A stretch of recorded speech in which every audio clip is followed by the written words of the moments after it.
राज्यातील शालेय विद्यार्थ्यांच्या आरोग्याच्या दृष्टीने अन्न व औषध प्रशासनाने मोठा निर्णय घेतला आहे.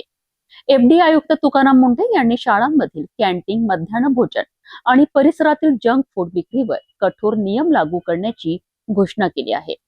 नव्या नियमावलीमुळे शाळांमधील अन्नाची गुणवत्ता आणि विद्यार्थ्यांचे आरोग्य अधिक सुरक्षित होणार आहे.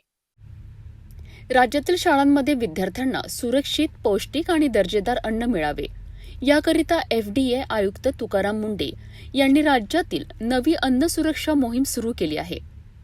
या मोहिमेनुसार शाळांमधील कॅन्टीन, मध्यान्ह भोजन पुरवठादार, वसतिगृहांच्या मेस तसेच अंगणवाड्यांना अन्न पुरवणाऱ्या सर्व संस्थांकडे भारतीय अन्न सुरक्षा आणि मानक प्राधिकरण अर्थात फसाईचा वैध परवाना असणे आता बंधनकारक करण्यात आले आहे.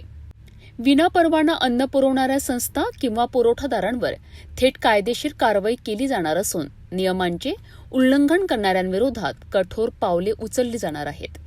याशिवाय शाळेच्या आवारापासून 50 मीटर परिसरात हाय फॅट, हाय सॉल्ट आणि जास्त साखरयुक्त पदार्थांच्या विक्रींवर, जाहिरातींवर आणि मोफत वितरणावर बंदी घालण्यात आली आहे. चॉकलेट, चिप्स, समोसे, वडापाव, पेस्ट्री आणि शीतपेय यांसारखी पदार्थ या बंदींच्या कक्षेत असतील. शालेय परिसरात 50 मीटरच्या आत अशा पदार्थांची विक्री होत असल्यास त्याची जबाबदारी संबंधित मुख्याध्यापक आणि शाळा व्यवस्थापनावर निश्चित केली जाणार आहे. अन्नाच्या गुणवत्तेत त्रुटी आढळल्यास संबंधितांना परवाना रद्द करणे, अन्नसाठा जप्त करणे तसेच दंडात्मक कारवाई करण्यात येणार आहे. दरम्यान शाळांच्या कॅन्टीन आणि पोषण आहारात ताज्या भाज्या, कडधान्ये आणि फळांचा समावेश करण्यावर भर देण्यात आला आहे. प्रत्येक शाळेत फूड सेफ्टी डिस्प्ले बोर्ड लावणे तसेच अन्न सुरक्षेवर लक्ष ठेवण्याकरिता नोडल अधिकारी किंवा फूड सेफ्टी सुपरवायझर नियुक्त करणेही अनिवार्य करण्यात आले आहे. याशिवाय वर्षातून किमान 2 वेळा अचानक तपासणी करून अन्नाचे नमुने प्रयोगशाळेत तपासणीकरिता पाठवण्यात येणार असल्याचे एफडीएने स्पष्ट केले आहे.